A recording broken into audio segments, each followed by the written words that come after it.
Welcome to a fresh episode of Speak Geek Editorials, where we examine, discuss, and dissect various themes, topics, and ideas that are often overlooked in geek and pop culture.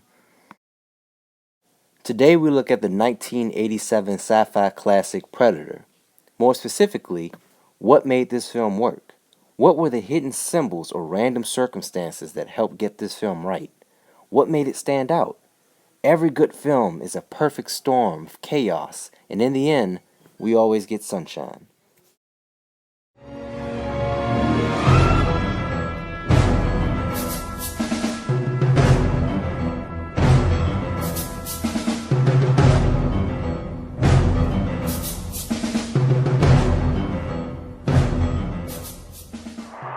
What I feel made this film work was its introduction, the camaraderie between the soldiers, time spent with those soldiers, and then you have the introduction of the creature and the way he's used, the trial and error that happened on set, and the use of the colors red and brown.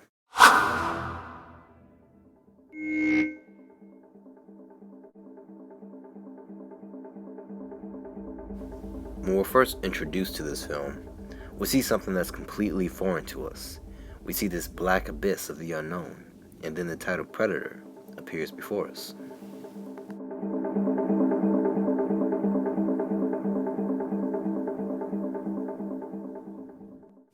We then move to see a spaceship.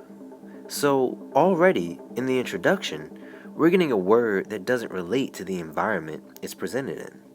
When we think of the word predator, very terror ideas come to mind, like lions, tigers, and bears. This sense of misplaced meaning creates a new and weird kind of subconscious environment, because now, without you knowing, you're locked in. We then move to Earth. We are shown the players in this coming game of cat and mouse. You see these powerful, badass men who in our minds are the best of the best. They have this hyper-masculinity to them, and we get a taste of who each and every one of them are. We also get a taste of our main character, Dutch. We see his mannerisms, the cigar smoke, the way he walks, his presence. It's clear that strength and prowess own this area. Dylan! You son of a bitch.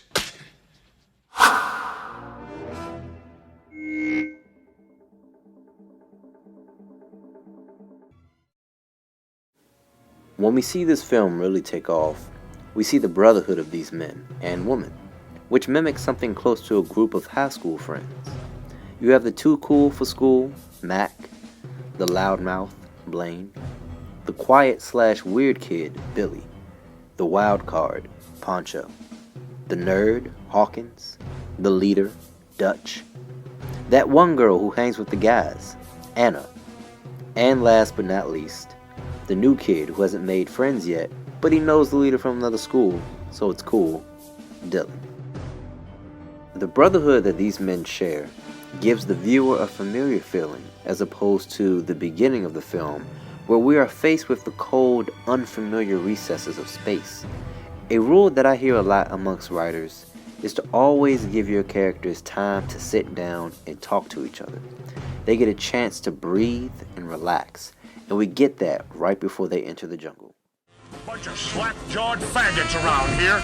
This stuff will make you a goddamn sexual tyrannosaurus. Just like me. Yeah, strap this on your sore-ass plane.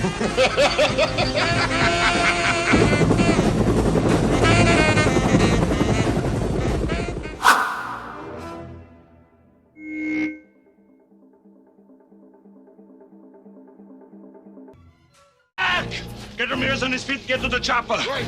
Hold it, Dutch. I'm going after Mac. That's not your style, Dylan. Guess I picked up some bad habits from you. Now get your people the hell out of here. You can't win this, Dylan. Maybe I can get even.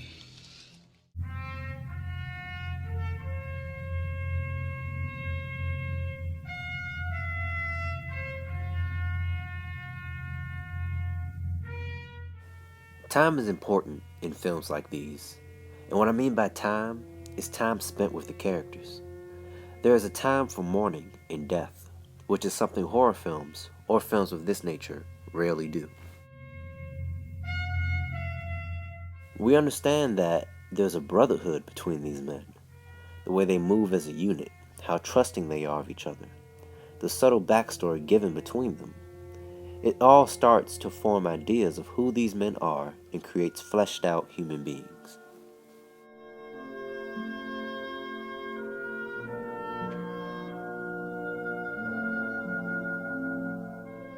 The film checks in on these characters every now and again to see how they're doing after every situation they end up in. They're given time to assess the events, to come up with their own ideas, and although they're a unit, they all think differently, and they clash out of fear. This in turn creates human drama that can't be overlooked.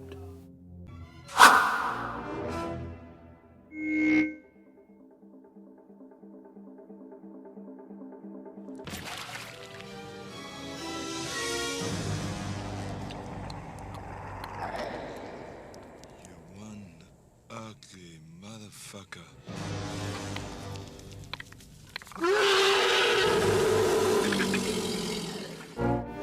The Predator was a great force of nature and suspense that was built over time. The atmospheric effect was accomplished thanks to the director, John McTiernan, who had background in suspense prior to the shooting of Predator. When we finally see the reveal of the Predator, it is well earned.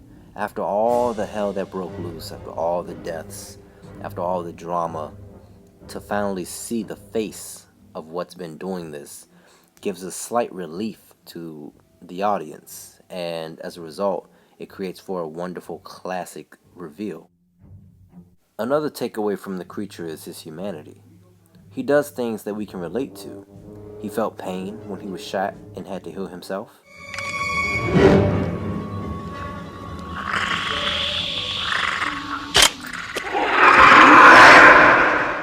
He felt confusion.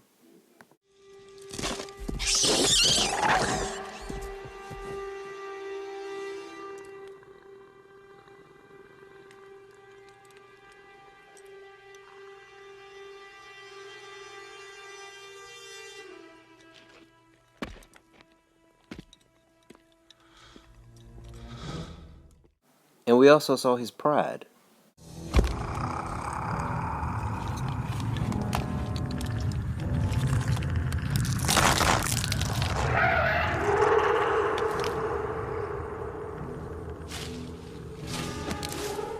We were introduced to an alien that came across as the perfect cold-hearted hunter, and we soon came to realize that he was just as human as everyone else. The idea of this alien race come to hunt us was not told but shown. From the netting around his body, to the blaster on his back, the medical supplies he had, and even Dutch finding out about the mud camo. This was all organic lore building. The outfit gave us a visual exposition. The way he moved and his expressions created an organic mythology. Even when they first entered the jungle, we see the skinned bodies of its victims, once again showing and not telling.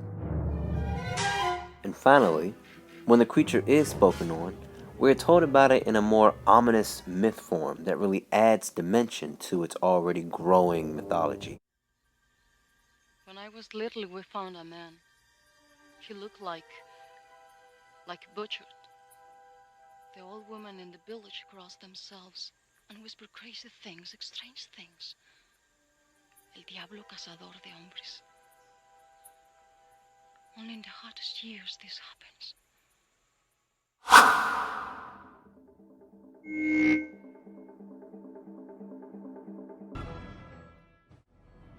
Let's start off with the Predator himself. The original creature was drastically different, and when they got the suit for it, they had to send it back. They did test shots with the thing, and the action, it just looked more goofy than intimidating. And then they had contacted Stan Winston, and the official design was created by him. And it was created in a more out-of-the-blue kind of way. It was more of an amalgamation of different things that came together and different ideas sort of all at once. The creature design evolved given the springboard of the Rastafarian warrior that I had seen the drawing of that Joel had on an airplane flying to Japan with Jim Cameron sitting next to me. And while I was on this airplane flight to Japan, I was sketching concepts for The Predator. Jim Cameron looked over to me and said, you know, I always wanted to see something with mandibles. And I went, oh, really? Well, so what?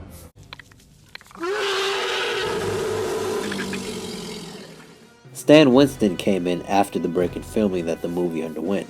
They ran out of money and the studio was taken over by Leonard Goldberg. Leonard Goldberg saw the potential that the film had and okayed the funds. Running out of money was the best thing that could have happened to this film because it gave them time to reflect and reevaluate the film and come back stronger. A break in shooting like that is actually a tremendous luxury. It's wonderful. Woody Allen now does it as part of his production process. What I wanted to do was put the movie together first and then go back. It's by no means a calamity. It's actually it's an advantage. Another wonderful addition caused by the break in shooting was the addition of Kevin Peter Hall, who replaced Jean-Claude Van Damme as the title character. His time on Harry and the Hendersons and being an overall character actor really helped shape the movements and feel that the Predator brought to the table, thus giving us an iconic character with an original style and an original flavor.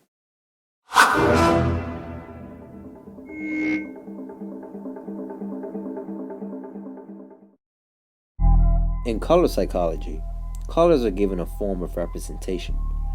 When we see certain colors, we begin to feel a certain way. The colors that are more prominent in Predator are the colors red and brown. Red in color psychology is the color of passion, danger, life, and love. The negative aspects of the color red are war, anger, defiance, aggression, visual impact, and strain, while the positives are strength, basic survival, and physical courage. In the beginning of the film, Dutch wears red, the color of physical courage. This is to show his prowess and strength. When Jim Hopper and his crew are found dead, this created the feeling of anger and aggression, which sparked the long but entertaining battle sequence at the enemy base of operations. And when they were in the helicopter, and all we saw were red, that signified the color of war. These men were getting ready to go to war. They were getting ready to fight. But it also signified their passion and love for each other. They were comfortable because they were family. Brown in color psychology is the color of maturity. It suppresses the emotions, creating a safe haven from the stresses of the outside world, within which problems can be contemplated and solved. When Dutch hides in the mud and finds out about the camouflage, he now has time to think and plan. The mud created a safe haven from the stresses of the outside world, which happens to be the Predator that's hunting him. Dutch's maturity comes from his approach. Dutch is no longer the guns-blazing, cocky, strong leader. He is now the loner, silent, thinking type who plans and sets traps. His experiences throughout the film have formed him into the man we now see at the final act. He no longer feels any form of fear. He now is dead set on revenge, and he will do that by any means necessary, except this time, he's going to sit back, watch, observe, and think before he acts.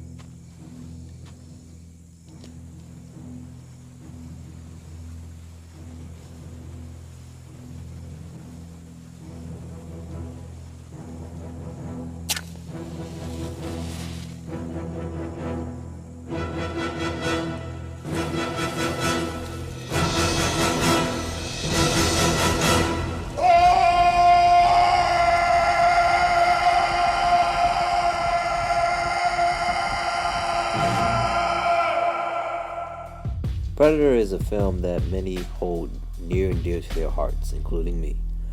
It is also a film that braved the odds and became a cult classic.